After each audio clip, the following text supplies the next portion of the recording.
Hello, അപ്പോൾ എല്ലാവർക്കും സുഖമാണെന്ന് വിചാരിക്കുന്നു. അപ്പോൾ ഓണമൊക്കെ ആയിട്ട് നമുക്ക് വെറൈറ്റി ആയിട്ട് കുറച്ച് ഡിഷസ് നോക്കാമെന്ന് വിചാരിച്ചു. അപ്പോൾ ഈ ഓണത്തിന് എല്ലാവരും ഈ വെറൈറ്റി ആയിട്ടുള്ള കാരമലൈസ് ചെയ്തിട്ടുള്ള സേമിയ പായസം റെഡിയാക്കി നോക്കുക. അപ്പോൾ അതെങ്ങനെ റെഡിയാക്കുന്നത് നമുക്ക് നോക്കാം. ആദ്യം നമ്മൾക്കൊരു പാത്രം എടുത്തിട്ട് അതിനകത്തോട്ട് കുറച്ച് പഞ്ചസാരയിട്ട് നമ്മളത് കാരമലൈസ് ചെയ്തെടുക്കുന്നു. അപ്പോൾ നിങ്ങൾ കാരമലൈസ് ചെയ്യുമ്പോൾ ശ്രദ്ധിക്കേണ്ട കാര്യം എന്ന് പറഞ്ഞു കഴിഞ്ഞാൽ, കാരമലൈസ് ചെയ്ത ഉടനെ തന്നെ അതിനകത്തോട്ട് വെള്ളം കോരി ഒഴിക്കാനൊന്നും നിൽക്കരുത്. കാരണം പാലാണെങ്കിലും വെള്ളമാണെങ്കിലും ഒഴിക്കുമ്പോൾ അത് പൊട്ടിത്തെറിക്കാനുള്ള ചാൻസ് ഉണ്ടാവും. അപ്പോൾ ഇങ്ങനെ കാരമലൈസ് ചെയ്ത ഇതിലോട്ട് നമ്മൾ ആദ്യം ചെയ്യേണ്ടതെന്ന് വെച്ച് കഴിഞ്ഞാൽ, ചെറുതായിട്ട് ഓഫ് ചെയ്തതിന് ശേഷം ഫ്ലെയിം ഓഫ് ചെയ്തതിന് ശേഷം ചെറിയ ചൂടുവെള്ളം ഒഴിച്ചു കൊടുത്തിട്ട് അതൊന്ന് ലൂസാക്കി എടുക്കുക. അത് ലൂസാക്കി എടുത്തിട്ട് ഫ്ലെയിം ഓഫ് ചെയ്തതിന് ശേഷം മാത്രമേ ഇത് ചെയ്യാവൂ.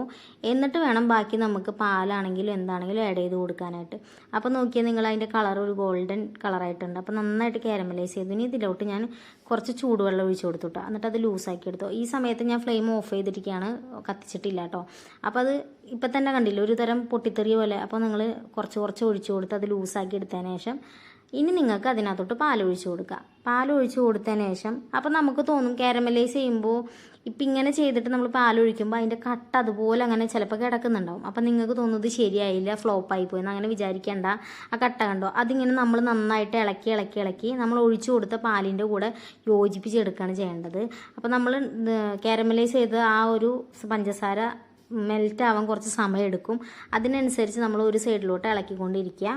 ഇനി ഇളക്കി അത്യാവശ്യം പാല് ഒക്കെ എല്ലാം കൂടി ഒന്ന് യോജിപ്പിച്ച് നമുക്ക് ആ ഒരു കാരമലൈസ് ചെയ്തതിൻ്റെ ആ ഒരു കളർ വരുമ്പോൾ നമുക്ക് ഇതിലോട്ട് ഒരു കപ്പ് സേമിയ ആഡ് ചെയ്യാം. നിങ്ങൾക്ക് എത്ര വേണമെങ്കിലും ആഡ് ചെയ്യാം. ഞാനിവിടെ 1-2 കപ്പൊക്കെ ആഡ് ചെയ്തായിരുന്നു കേട്ടോ. കാരണം ഞാൻ കുറച്ച് അധികം ഉണ്ടാക്കുന്നുണ്ട്. അപ്പോൾ എനിക്കിത് ഫസ്റ്റ് ടൈം ആയതുകൊണ്ട് കുറച്ച് ഇത്തിരി കഴിക്കണം എന്നുള്ളൊരു ഇതുണ്ട് കേട്ടോ. സാധാരണ നമ്മൾ വൈറ്റ് കളറുള്ള സേമിയ പായസമല്ലേ കഴിച്ചിട്ടുള്ളൂ. കാരമലൈസ് ചെയ്ത് ഞാൻ അങ്ങനെ കഴിച്ചിട്ടില്ല. വീഡിയോ കണ്ട് ഇഷ്ടപ്പെട്ടിട്ടാണ് അപ്പോൾ ഞാൻ ചെയ്യുന്നത്. അപ്പം ഇത് ഇളക്കി നമ്മൾ നന്നായിട്ട് അത് വേവിച്ചെടുത്ത് കുറുക്കിയെടുക്കുക. അപ്പോൾ ഇത് കുറച്ച് സമയം എടുക്കും. അതിനനുസരിച്ച് നമ്മൾ ഇളക്കി കൊടുക്കുക. ഇനി നമുക്ക് ആവശ്യത്തിന് മധുരത്തിന് ആവശ്യമായിട്ടുള്ള പഞ്ചസാര അതിനകത്തോട്ട് ആഡ് ചെയ്ത് കൊടുക്കുക. അപ്പോൾ കണ്ടോ, കുറുകി വരുന്നുണ്ട്. ഇനി അതിനകത്തോട്ട് ഞാൻ ചെയ്ത് കുറച്ച് പഞ്ചസാര ഏലക്കും കൂടി പൊടിച്ചിട്ട് നല്ലപോലെ മിക്സിയിലിട്ട് പൊടിച്ചിട്ട് ആ പൊടിയും കൂടി ആഡ് ചെയ്ത് കൊടുത്തു. ഇപ്പം തന്നെ നല്ല മണം വരുന്നുണ്ട് മക്കളെ. ഇത് അടിപൊളിയാണ്. കാരണം ഞാൻ പാലട പായസം മാത്രമേ അത്രയും ഇഷ്ടത്തോടുകൂടി കഴിക്കാറുള്ളൂ. അപ്പോൾ അതിൻ്റെ തന്നെ ആ ഒരു കളറും ആ ഒരു ഇതൊക്കെ കണ്ടപ്പോൾ എനിക്ക് ഇതും ഭയങ്കരമായിട്ട് ഇഷ്ടപ്പെട്ടു. അപ്പോൾ ഇനി കഴിക്കുമ്പോൾ എങ്ങനെയാണെന്ന് ഞാൻ അറിയില്ലായിരുന്നു. അപ്പം ഇത് ഇത്രയും ഇതാക്കിയതിന് ശേഷം നമ്മളിനി വെന്ത് വരും. നല്ലോണം വേവിക്കേണ്ട ആവശ്യമില്ല. കാരണം ഒരു പരിവായിട്ട് നമ്മളൊന്ന് പിടിച്ച് നോക്കുമ്പോൾ അത് വെന്തിട്ടുണ്ടാവും. അപ്പോൾ തന്നെ നമുക്ക് ഇറങ്ങാം. കാരണം ഇതിനി അതിനകത്തോട്ട് ഇരുന്ന് കുറുകി നല്ലപോലെ വെന്ത് വരും. അപ്പോൾ നമ്മൾ ഒത്തിരി അങ്ങോട്ട് വേവിച്ച് കട്ടിയാക്കി എടുക്കേണ്ട ആവശ്യമില്ല.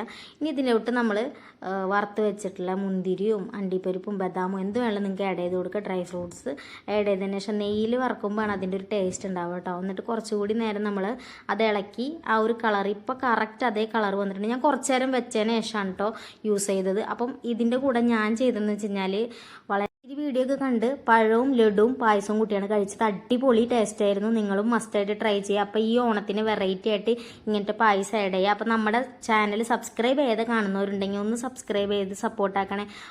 ഒരുപാട് വീഡിയോ ഇനിയും വരുന്നതായിരിക്കും. അപ്പോൾ താങ്ക്